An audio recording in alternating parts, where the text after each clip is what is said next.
Baik, bismillahirrahmanirrahim. Assalamualaikum warahmatullahi taala wabarakatuh.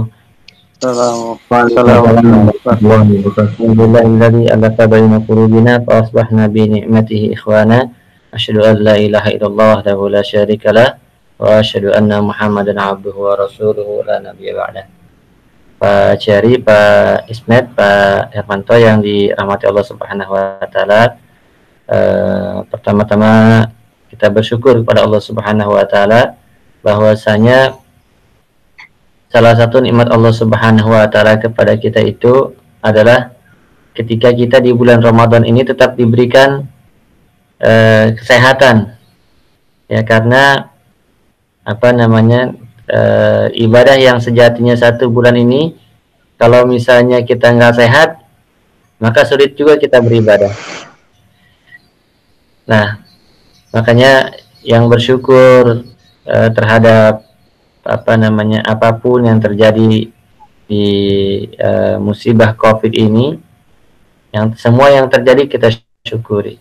Karena paling tidak kita masih bisa buka puasa, kita masih bisa sahur, dan meskipun di sisi bisnis misalnya wisata hancur-hancuran babak belur begitu ya, umroh juga seperti itu, haji juga belum jelas sampai sekarang, tapi yang jelas kita masih bisa melaksanakan ibadah Ramadan ini dengan sukacita, dengan penuh kesyukuran. Salawat dan salam semoga senantiasa tercurah pada Rasulullah SAW, sahabat dan orang-orang beriman sampai hari kiamat. Teman-teman sekalian, jadi marilah kita membaca tren umroh pasca COVID. Apa yang sebetulnya terjadi setelah COVID ini terkait dengan industri kita? Memang banyak prediksi yang menceritakan tentang bagaimana tren umroh pasca COVID. Nah, di teman-teman di negara-negara Timur Tengah sendiri sampai sekarang belum mengetahui ya sebetulnya ini bakal di mana ujungnya begitu ya. Di Mesir sampai sekarang belum buka, meskipun mereka lockdownnya lebih dulu, tapi mereka masih berlakukan lockdown dan jam malam masih berlaku. Kemudian yang sudah buka itu adalah Uni Emirat Arab, kemudian Saudi sudah melonggarkan ya lockdownnya. Nah, sekarang bagaimana kita membaca tren umroh kita pasca COVID ini? Ada dua hal yang perlu kita lihat sebelumnya ketika kita ingin membaca tren umroh pasca COVID, yaitu apa yang terjadi sebelum 1441 Hijriah dan setelah 1441 Hijriah, karena kita gunakan kalender Hijriah. Apa sih yang terjadi sebelum 1441 Hijriah? Musim kemarin, apa yang terjadi di awal musim kemarin? Yang pertama adalah pemberian akses visa on arrival atau visa turis bagi 51 negara, termasuk negara-negara di Asia Tenggara kecuali Indonesia. Malaysia itu dapat akses untuk visa turis, Thailand, kemudian Singapura, Kuala Lumpur, mereka punya akses untuk membuat visa turis, kecuali Indonesia untuk Asia Tenggara. Kemudian yang kedua itu adalah diperbolehkannya Uber dan Careem beroperasi di Saudi. Uber yang berasal dari Amerika, kemudian Careem itu berasal dari Dubai. Jadi di Saudi sendiri keluarga kalau misalnya ingin berpindah dari satu tempat ke tempat yang lain, itu sekarang sudah banyak menggunakan Uber dan Careem. Bahkan terakhir ketika saya di Saudi, kalau dari bandara Jeddah ke terminal bus itu sudah banyak yang menggunakan Careem atau gunakan Uber, meskipun di depan masih ada taksi. Nah, kemudian juga ada perubahan regulasi di Saudi. Kalau misalnya kemarin-kemarin orang umroh di depan tuh harus dikunci, semuanya dipegang. Nah, kemarin sudah ada taksi, orang sudah bisa bebas bergerak gitu ya dari satu tempat ke tempat yang lain. Yang ketiga, itu diberlakukannya sistem al-maqam. Ini yang kemarin teman-teman di travel itu sempat rame ya, karena diberlakukan sistem al-maqam. Al-maqam ini adalah sistem yang terintegrasi, mengintegrasikan antara hotel-hotel di Saudi, kemudian airlines, kemudian visa dalam satu platform. Meskipun kemarin itu masih dipecah menjadi tiga platform ya. platformnya visa, kemudian platformnya hotel, kemudian platformnya bus, ada 3. Tapi ini akan menuju ke satu titik, yaitu integrasi di Al-Maqam. Nah, Al-Maqam ini sendiri jadi nanti akan mengintegrasikan semuanya, inventory hotel, inventory bus, inventory land transport ya, kemudian inventory airlines, itu dalam satu platform yang disebut Al-Maqam. Dan negara-negara muslim itu akan masuk melalui satu pintu itu saja, melalui Al-Maqam saja. Dan yang berikutnya adalah pembelakuan e-visa untuk kita. Ini sejak 2 tahun terakhir kita sudah diberlakukannya e-visa. Nah, kemudian bagaimana kita membaca roadmap Saudi sampai tahun 2030? Saudi untuk tata kelola umrohnya sampai tahun 2030 itu ingin menjadi negara terbuka dengan tata kelola umroh yang profesional, kemudian terbuka, terintegrasi, dan berbasis platform. Kemudian mereka ingin menjadi satu single data saja melalui Al-Maqam. Nah, jadi nanti kalau kita membayangkannya itu Vatikan, suatu daerah dengan otonomi khusus ya, dengan otorita khusus tata kelolanya yang dikelola oleh seorang gubernur, itulah kurang lebih nanti Saudi sampai tahun 2030. Jadi menjadi satu daerah otorita khusus ya, dengan single data. Gitu. Bahkan terakhir ketika saya berdiskusi dengan Kementerian Haji, Saudi itu sudah siapkan satu gelang khusus yang akan mengidentifikasi setiap orang yang masuk ke Saudi. Jadi visa itu bukan lagi menempel pada paspor, ya, tapi bentuknya gelang sudah. Bentuknya gelang.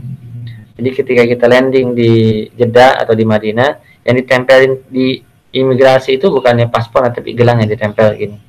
Tempel, kemudian itu akan masuk semua data kita di situ, hotelnya di mana, kemudian bisa men-tracking kita pergi kemana aja, kemudian ada semua informasi tentang kita di chip itu. Nah, kemudian juga kita membaca bagaimana sih perubahan habit negara-negara muslim ya, terutama di Indonesia pasca COVID ini. Yang pertama adalah memang pasar muslim itu 70% berubah, generasi muda ya di negara-negara muslim dengan perubahan habit yang sangat cepat. Kalau di Indonesia ada perubahan habit ini, ada satu survei yang sangat menarik yang diselenggarakan oleh Dinar Institute melalui Crescentnya, bahwa umroh itu mengalami pergeseran usia. Kalau tadinya usia umroh itu adalah didominasi usia 55 ke atas, nah sekarang yang paling dominan adalah usia 40-55, kemudian 40-55, 30-40 gitu. Jadi mereka yang kurang lebih lahirnya di tahun 75 sampai 85, tahun 1975 sampai 1985. Kemudian juga yang kedua, generasi ini memiliki gaya berumrah yang berbeda. Nah, jadi ini pertempuran perubahan style antara kota dan desa. Jadi orang-orang kota itu gaya berumrahnya berbeda. Misalnya saja mereka nggak mau diatur-atur gitu. Ini sudah banyak teman yang muda-muda itu nggak mau diatur-atur kalau berangkat umrohnya.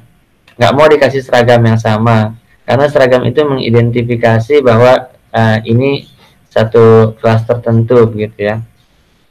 Kemudian mereka inginnya bebas, gayanya bebas. Berangkat umroh nggak mau pakai seragam, mau pakai sepatu, pakai sendal, pakai jeans begitu, nggak mau diatur-atur. Ini ciri khas generasi milenial. Yang berikutnya adalah yang keempat, kemudian orang untuk mengakses sumber informasi perjalanan umroh tanpa perlu pembimbing. Nah, orang kita tahu ya bahwa pasar umroh itu yang konvensional itu sangat digerogoti oleh pasarnya umroh backpacker. Ya. Salah satu yang dikhawatirkan oleh teman-teman penyelenggara ibadah umroh, teman-teman PPU itu adalah ini kok teman-teman backpacker nggak ada izinnya, nggak ada kantornya, bisa berangkatkan jamaah banyak-banyak gitu. Nah, karena apa? Karena orang kemudian semakin ke sini, saya membaca itu sejak 5 atau 3 tahun ke belakang, itu akan semakin mudah mendapatkan informasi terkait dengan perjalanan umroh. Gitu. Jadi mereka bisa pilih hotel yang berbeda dari jamaah secara umum. Mereka bisa pilih penerbangan yang tidak melalui allotmentnya airlines begitu. Mereka juga bisa pilih durasi di Mekah lebih lama dibandingkan di Madinah. Mau pilih berapa hari terserah mereka, hotel di mana terserah mereka. Bahkan Traveloka itu sudah menyediakan hotel di Mekah dan Madinah melalui platform mereka. Saya sering bilang ke teman-teman yang bergerak di industri digital ya, saya bilang begini sebetulnya ke teman-teman, antum itu kalau menghancurkan travel umroh itu sederhana sekarang, gampang banget. Caranya adalah injek saja satu visa ini ke Traveloka dan itu selesai semuanya travel umroh. Yang nggak punya Traveloka cuma satu visa aja gitu. Selagi dia bisa katakanlah membuat anak perusahaan, kemudian ada visa yang mensuplainya, dia sudah dapat API hotel Mekah dan Madinah, bahkan inventory-nya bagus sekali saya cek itu. Kemudian orang dari Jeddah ke Madinah sudah bisa gunakan taksi sendiri-sendiri, bisa gunakan Uber, bisa gunakan Karim. Apa yang kurang sekarang? Orang bisa berangkat umrah sendiri. Tinggal tunggu waktu saja sebetulnya. Saya bilang seperti itu ke teman-teman yang bergerak di industri platform industri digital. Karena memang ke depan orang berumrah itu akan menjadi individual traveler.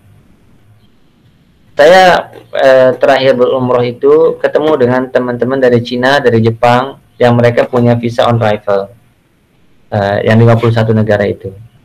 Apa yang mereka lakukan ketika mereka berangkat umroh? Ya mereka cuma apply visa aja. Mereka nggak di visa itu juga nggak membutuhkan transport, kemudian nggak membutuhkan konfirmasi hotel seperti kita ribet begitu. Mereka cuma butuh visa saja. Begitu landing di Jeddah, mereka naik taksi ke Madinah atau naik taksi ke Mekah. Nah, mereka makan bagaimana? Di platform mereka di Cina itu ada satu platform sendiri untuk booking hotel. Di platform mereka pesan hotel melalui platform itu, termasuk sarapan. Makan siang, makan malamnya mereka bebas cari di mana. Gitu.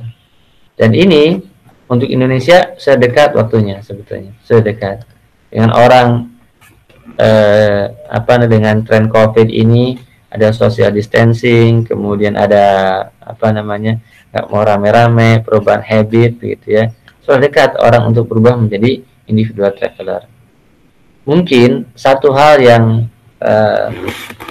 menghalangi kita ya menjadi individual traveler yang cukup berat itu adalah edukasi market saja. Semakin cepat market belajar bagaimana dia berangkat umroh bisa sendiri-sendiri, bisa sekeluarga saja begitu ya, maka orang akan lebih cepat untuk menjadi individual traveler. Dan ini menjadi ancaman bagi travel-travel konvensional. Makanya saya sering ingatkan juga ke teman-teman travel konvensional, saya sampaikan begini, baiknya sebetulnya kita itu sudah mulai menggarap orang-orang yang nggak mau ditemani oleh pembimbing umroh, karena itu high cost, nggak perlu seragam, nggak perlu penjemputan di bandara dan lain sebagainya. Biarkan orang berangkat sendiri-sendiri sebagaimana orang berangkat wisata.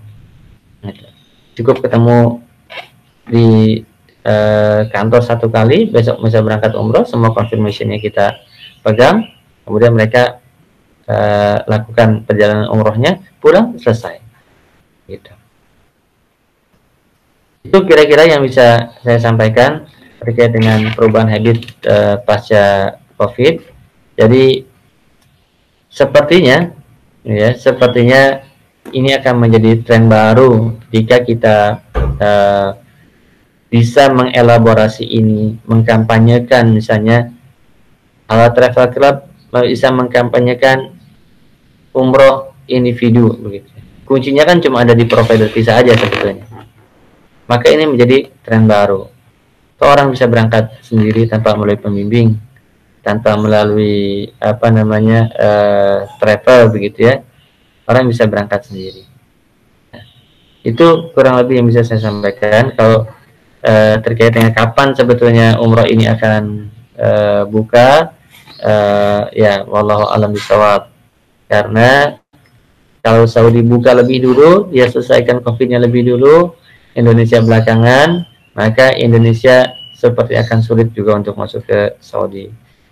Mereka sangat tegas dan sangat concern dengan protokol kesehatannya. Bahkan yang terbaru adalah mereka menandatangani kontrak jutaan rial Saudi untuk melakukan tes terhadap 25 juta orang warga negara Saudi. Yang itu adalah tes dengan konversi terbesar di dunia. Itu kurang lebih Pak Cherry, teman-teman sekalian yang bisa saya sampaikan. Terima kasih. Assalamualaikum warahmatullahi wabarakatuh. Waalaikumsalam warahmatullahi wabarakatuh. Masya Allah. Kayaknya banyak yang berubah ya Ustaz ya. Bakal berubah. Nanti bisa jadi kita kaget semua. Bisa berangkat sendiri. Jadi nggak perlu ikut rombongan dan sebagainya. Dan ya tergantung kita menyikapinya ya. Namanya perubahan zaman itu akan selalu ada.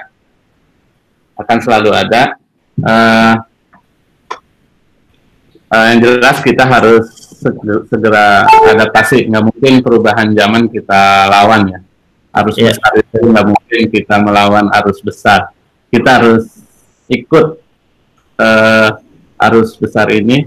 Dan mungkin teman-teman di sini akan banyak pertanyaan. Silahkan Pak Hermanto, Pak Ismet, dan yang lain, ada 7 orang yang hadir di sini. Silahkan. Yang mau bertanya bisa hidupkan mic-nya dulu.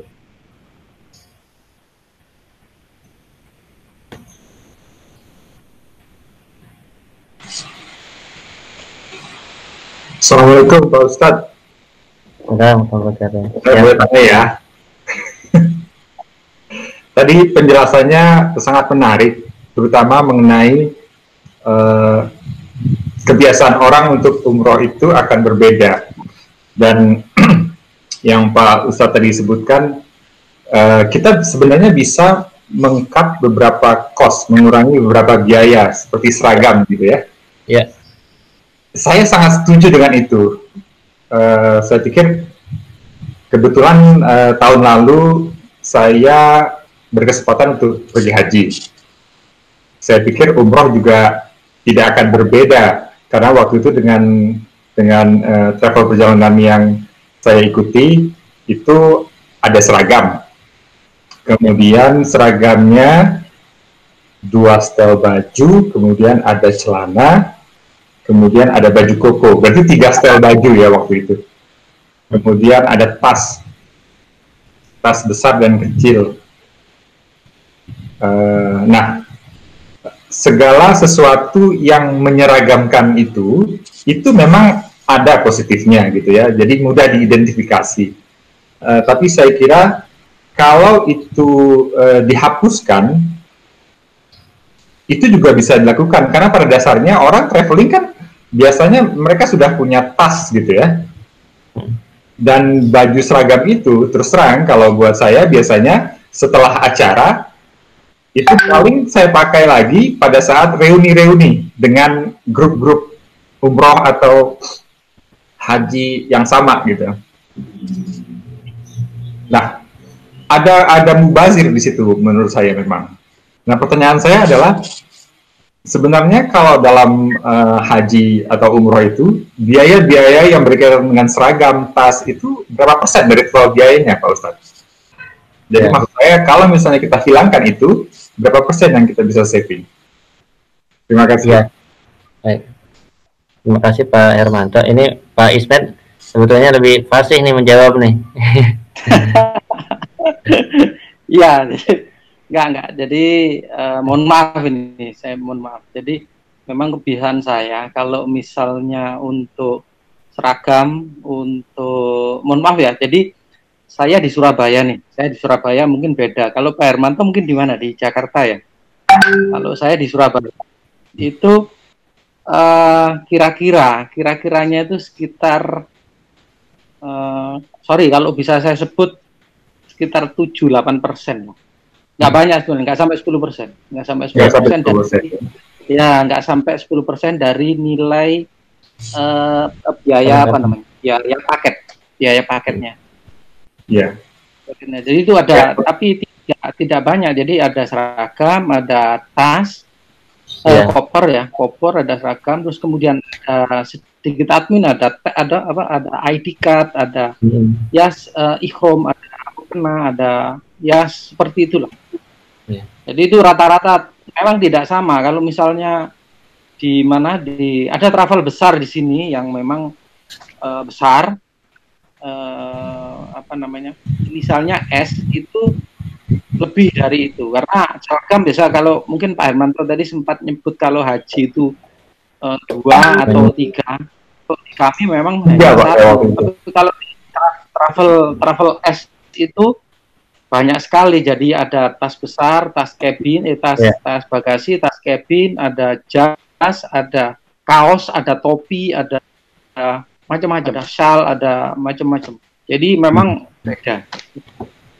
Itu tergantung dari travelnya. Tapi kalau standar sekitar ya 8-10% lah dari total. Kira-kira 8-10%. Itu jadi nggak tahu itu signifikan atau enggak, tapi kira-kiranya begitu. Betul. Jadi memang ada satu hal ya yang sampai sekarang di Indonesia itu masing-masing daerah itu berbeda-beda trennya gitu ya. Misalnya saja di Surabaya, kemudian di Madura, Makassar, Lombok, Banjarmasin. Nah itu kalau nggak pakai seragam itu nggak afdol tuh. Tapi itu kan yang generasi kolonial, Pak. Iya betul. Tapi betul. Jadi kita pun akhirnya kemudian membedakan market umroh itu menjadi berdasarkan generasi, gitu. Nah, bersyukur kita itu adalah orang-orang yang generasi milenial, terutama mereka yang lahir antara tahun 75 ke sini atau 70 ke sini, itu semakin tinggi persentasenya mereka yang berangkat umroh gitu. Bahkan itu mereka sudah sampai 50% persentasenya. Yang 70 ke atas ada mereka bisa mengakses teknologi, mengakses informasi gitu ya. Kemudian punya gaya hidup yang sudah berubah jadi generasi pendahulunya, itu sudah cukup tinggi. Dan sebetulnya kalau kita diskusinya ini bagaimana menurunkan cost umrohnya begitu, nah ini segmen yang menurut saya tepat untuk diajak move on dari tata kelola umroh yang lama gitu. Bahkan ada travel di Jakarta itu ya, saya sebutlah namanya misalnya grup bisa umroh ya, sama Abu Adam gitu ya, Abu Adam bisa umroh. Itu 1 bulan bisa memberangkatkan 5 grup begitu ya. Terakhir 1 grup besar gitu ya, sampai 250 orang, itu nggak ada seragamnya. Nggak ada seragamnya karena mereka milenial semua gitu. Kemudian juga mereka yang rata-rata muda, bekerja di perusahaan-perusahaan yang mapan begitu. Nah ini, nah ke depan juga begini, kita harus membaca tren ekonomi, daya beli masyarakat ketika Indonesia sudah pulih gitu. Karena kan ada 3 tahap yang disampaikan oleh pemerintah ini pasca COVID. Yang pertama itu adalah tahap recovery gitu. yang kedua itu pertama masa tanggap pasca COVID, kemudian tahap recovery, kemudian tahap kembali normal. Nah, berapa lama ini daya beli masyarakat itu bisa pulih pasca COVID ini, sehingga mereka bisa berangkat umroh begitu. Itu yang perlu kita pikirkan. Kalaupun mereka berangkat umroh, mereka akan berpikir dan menghitung sangat detail sekali. Ini nggak perlu dibuang, ini nggak usah dipakai, dibuang begitu ya. Hotel ini nggak perlu kita tinggal di situ, kita nggak tinggal di situ. Makan ini nggak perlu, kita nggak makan ini. Gitu. Mereka akan sangat perhitungan. Nah, makanya ke depan menurut saya HTC bagus sekali kalau misalnya kita sudah merancang skema individual traveler. Begitu. Orang berangkat umrah dengan pembimbing itu cost sebetulnya kan. Biaya pembimbing itu satu orang jatuhnya sekitar 50 sampai 75 dolar. Dalam satu grup. Pembimbing itu 50 sampai 75 dolar. Bahkan mungkin kalau misalnya ditambahkan uang sakunya pembimbing itu bisa sampai 100 dolar. Gitu. Kemudian biaya transportasi itu sekitar 54 dolar. Kemudian biaya biaya transportasi 54 dolar, biaya pembimbing, kemudian biaya perlengkapan dan lain sebagainya ya 1.250.000. Atau paling murahnya 800.000 lah sampai 1 juta. Begitu. Nah, ini sebetulnya bisa dibuang. Dan kalau misalnya kita bisa provide orang bisa berangkat sendiri, dari jauh-jauh hari mereka pesan tiket. Gitu. Mereka cari tiket yang paling murah. Meskipun harus ke Singapura dulu atau ke Kuala Lumpur dulu atau ke Bangkok dulu, gitu. Yang kita fasilitasi adalah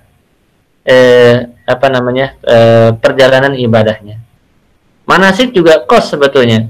Coba kalau misalnya orang Indonesia kan sebetulnya umroh itu jadi rutinitas. Sekarang umroh, kalau tahun depan punya uang lagi mereka umroh lagi gitu. Masa ikut manasik juga berkali-kali.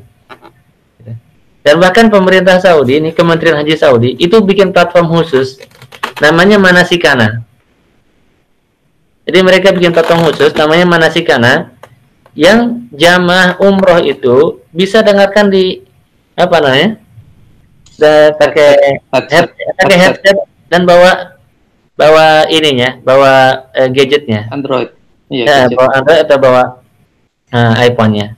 Itu putaran 1, putaran 2, sampai putaran 7 itu ada panduannya sudah di Kementerian Haji Saudi di Manasikana itu. Gitu. Jadi arah tata kelola umroh di Saudi itu akan mengarah ke sana, ke keterbukaan. Negara-negara yang sampai sekarang menggunakan grup umroh kita bisa hitung.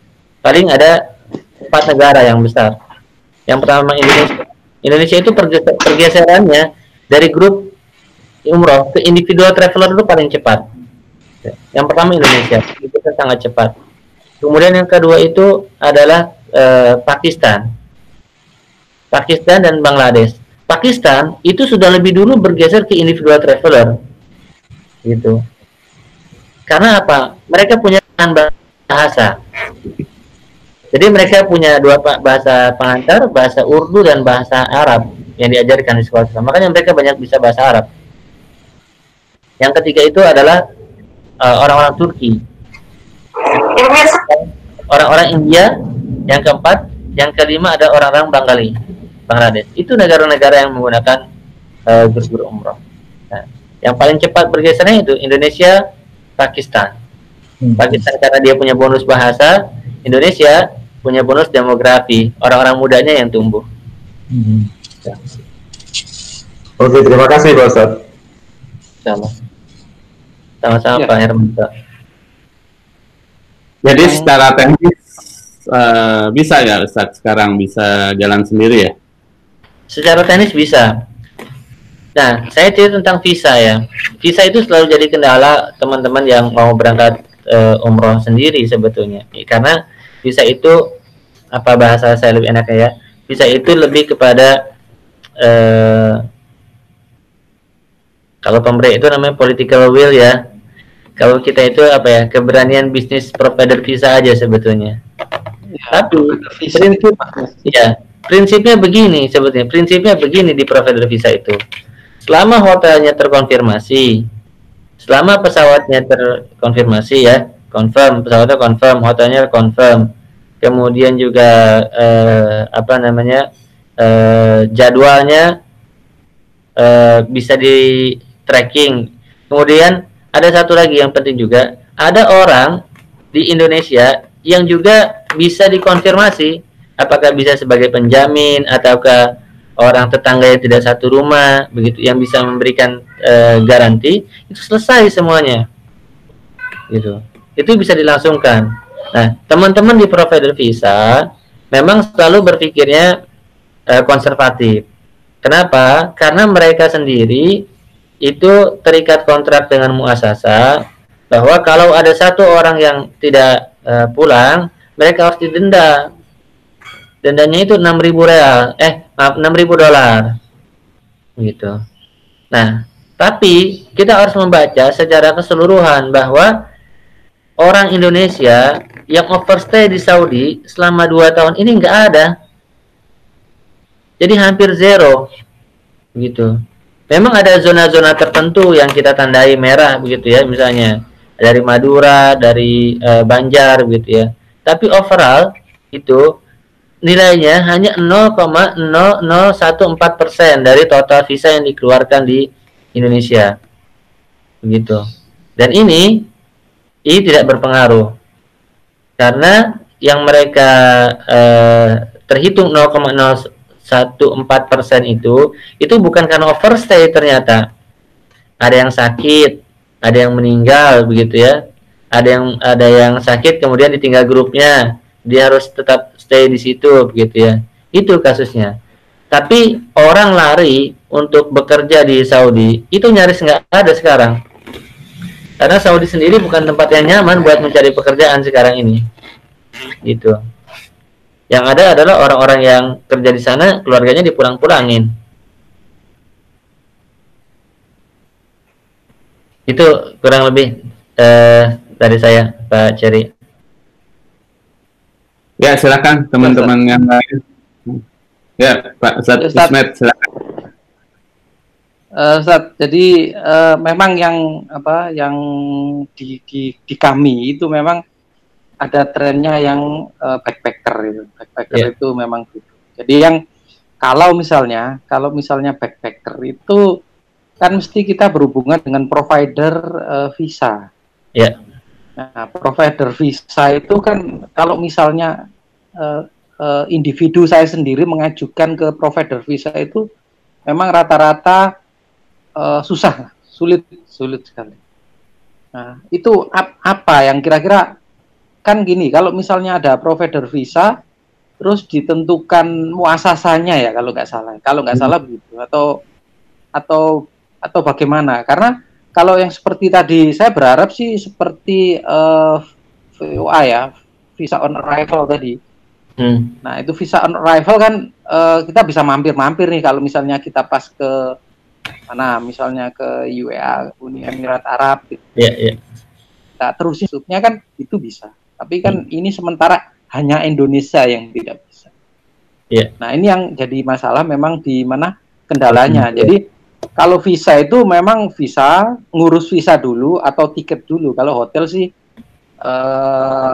mungkin bisa diatasi. Kalau di tempat saya mungkin bisa diatasi. Tapi kalau tiket sama visa itu yang susah. Karena gini, kalau misalnya kita ngurusin visa orang ya kan, itu kan atas nama perusahaan saya. Nah, nanti kalau misalnya di sana katakan yang tadi memang saat ini sih jarang yang lari dari grup kan gitu ya, dari grup. Nah, kalau misalnya grup dia benar-benar sudah nekat, grupnya lari dari grup, nah kita yang kena denda. Gitu loh. Jadi kalau misalnya kan itu tadi ada penjamin, kalau nggak salah ada penjamin. Nah, kalau misalnya visanya itu kita urus sendiri saat ini mungkin di kedutaan bisa nggak? Itu yang pertama. Yang kedua tadi masalah seragam kalau nggak salah. Mungkin Pak Hermanto tadi ya. Memang seragam itu kalau kita milenial sih, kalau misalnya kalau di tempat saya yang milenial memang saya ajari untuk untuk bisa umroh sendiri, bisa mandiri gitu. Nah masalahnya ini yang tua-tua. Nah rata-rata jamaah itu tua-tua. Nah tua-tua itu potensi untuk menghilang atau untuk keluar dari grup itu besar. Makanya kita harus mensyaratkan pakai seragam dan seragamnya itu spesifik gitu. Jadi kalau misalnya dia lari keluar dari grup itu kelihatan. Itu salah satunya. Mungkin saya bisa menjawab Pak Hermanto kenapa harus pakai seragam. Itu karena kalau milenial atau visa on arrival, seperti kita jadi turis saja. Turis sambil beribadah. Begitu kira-kira, Ustaz. Ya. Baik. Jadi saya jawab terkait dengan visa. Jadi emang intinya itu di goodwill kepercayaan provider visa kepada apakah dia mau ngasih visanya atau enggak gitu ya. Tapi kalau saya prinsipnya adalah ketika hotelnya ada, pesawatnya ada, kemudian jadwalnya memang ada, ya sudah, orang berarti kan memang mau berniat untuk beribadah gitu. Toh kasus-kasus ke belakang itu emang di Indonesia hampir zero, hampir nol orang melarikan diri untuk bekerja itu hampir nol begitu. Itu. Nah, memang kuncinya sekarang bagaimana provider visa itu bisa mengizinkan travel itu atau individual itu bisa berangkat sendiri tanpa melalui travel. Gitu. Di antum jualan bisa di tempat bisa. antum? Bisa. Itu kan teman-teman yang kemarin berangkat nggak pakai travel itu saya yang keluarin visanya. Oh gitu. Nah iya. Kalau misalnya begitu muasasanya bagaimana ya? Muasasanya Jadi kan mesti kalau kita turun keluar dari gate keluarnya itu mesti ditanya itu siapa muasasanya, siapa yang jemput pasti. Nah iya. Jadi muasasah itu sekarang itu juga menjadi lebih rasional mereka dengan adanya era ini. Jadi misalnya gini, dulu ketika kita landing itu ya, selalu kita dikejar-kejar sama muasasah. Sampai orang travel itu takut sekali sama muasasah itu dulu itu. Gitu. Dia dulu sampai sekarang mungkin. Iya. Oh sekarang enggak posisinya, enggak begitu lagi posisinya. Nah sekarang justru mereka nunggu ini jamaah datangnya yang mana nih? Itu ditunggu sama mereka. Dan mereka nggak tanya busnya yang mana. Kita bilang saya nunggu taksi, dikasih sama dia. Bahkan diantar ke counter taksinya. Gitu. Saya bilang saya tunggu taksi, diantar ke counter taksinya. Karena begitu kita landing di Jeddah itu sekarang ada counter taksi dan ada tarifnya. Jurusan Madinah sekian, jurusan Mekah sekian gitu. Gitu. Oke. Pertanyaan Ana, apa yang mesti travel lakukan menghadapi kondisi ini? Artinya sudah terjadilah orang sendirian bisa berangkat umroh tanpa travel. Yang kedua pertanyaannya adalah berapa beda harga itu? Coba bisa jelasin.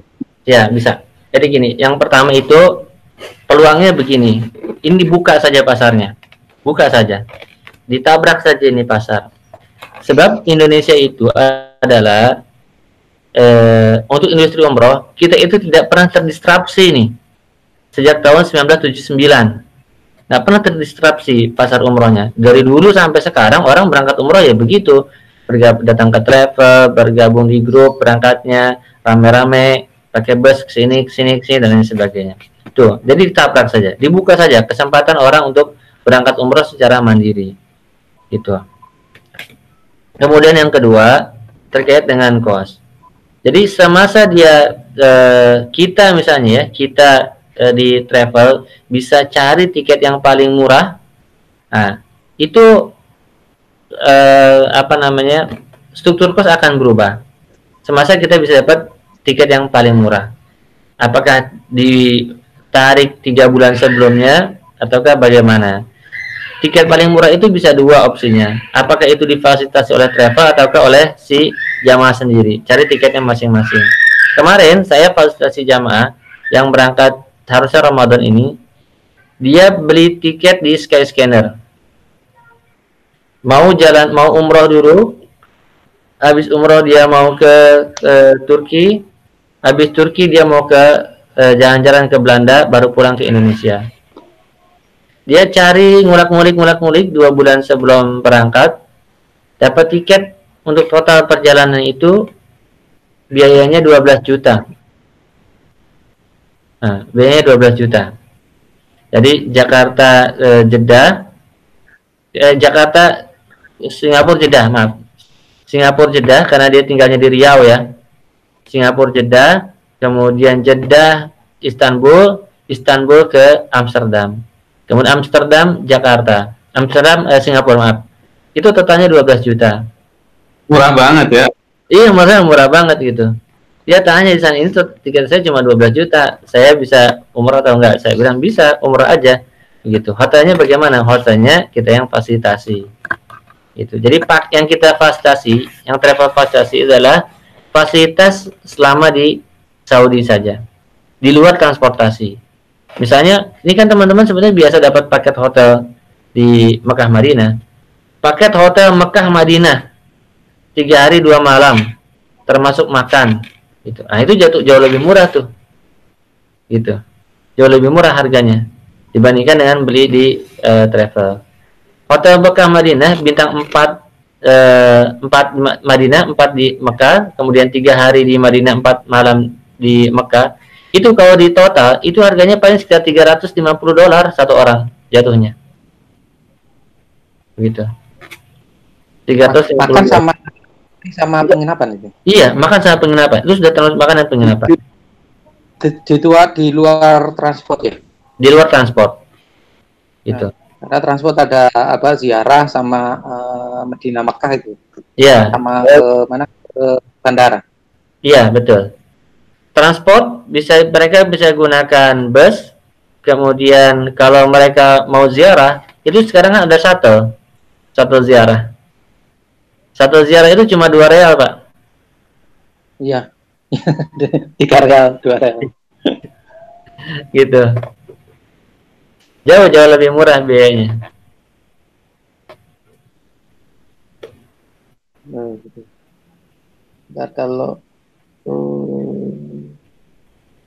Nah, kalau misalnya yang tadi, saya lihat ada yang tadi ke Eropa ya, Ustaz. Ke Eropa tadi itu berarti antum di tiketnya saja waktu itu ya. Tapi kalau urusan visanya mungkin di luar itu ya. Iya, tiket saja. Tiket saja itu. Tapi Tiket tidak ke mana ke saya belum pernah ke Belanda, Amsterdam itu visanya bagaimana itu? Nah, mereka juga urus sendiri. Oh, urus sendiri. Urus sendiri di sini. Kalau misalnya Saudi itu kan rata-rata untuk umroh kan kita izinnya visa untuk umroh kan 30 hari nih. Ya. Kalau misalnya di mana? Kalau di Amsterdam sama juga apa 3 bulan seperti tempat lain kan ada tempat lain yang 3 bulan. Oh, visa Schengen ya? Iya. Visa Schengen lupa saya berapa hari dia durasi, 40 hari atau 60 hari ya, Pak Jari?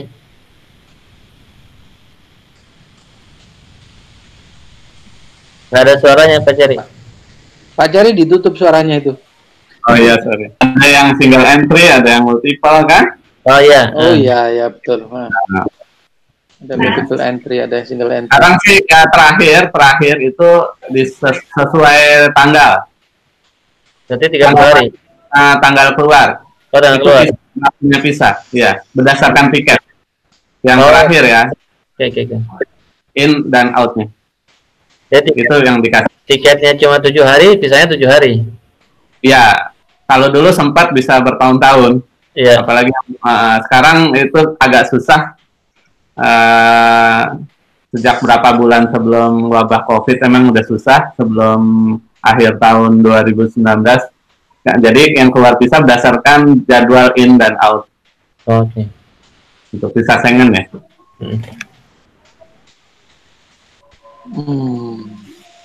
Pak Ustadz Husaini, jadi tadi dari penjelasan Pak Ustadz, kelihatannya tren kedepannya itu sangat dimungkinkan kalau untuk bisnis umroh, kita hanya menyediakan ground arrangement-nya saja, begitu ya Pak? Dengan kata lain ya, tiket biar mereka yang membeli sendiri, mencari sendiri, Betul. Tapi ground arrangement dari travel gitu ya? Iya. LE Pak, LE. Iya. Land arrangement ya. Arrangement itu dari kita. Karena gini, ke depan itu umroh itu akan semakin terbuka ini, pertempuran semakin terbuka. Orang beli tiket tuh bebas sebetulnya, nggak harus diatur-atur melalui travel itu. Sama seperti orang ke negara-negara tetangga gitu ya. Kemudian harga hotel juga terbuka. Hotel-hotel di Saudi itu harganya terbuka. Bahkan kalau kita buka situs www.umroh by Saudia, Saudia itu sudah menyiapkan harga tiket dan harga hotel dalam satu paket.